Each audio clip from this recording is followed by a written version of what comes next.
நல்ல குணமுள்ள மனைவி அமைந்தால் குடும்பமே சொர்க்கமாக மாறும்.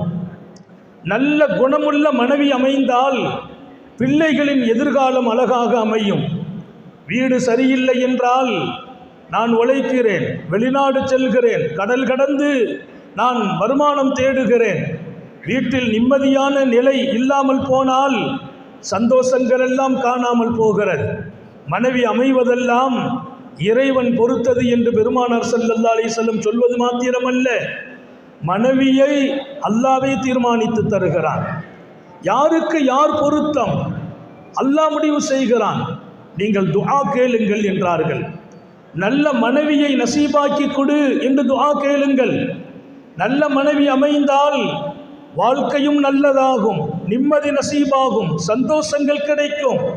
இதற்கெல்லாம் மேலால் உங்கள் வணக்க வழிபாடுகளில் கூட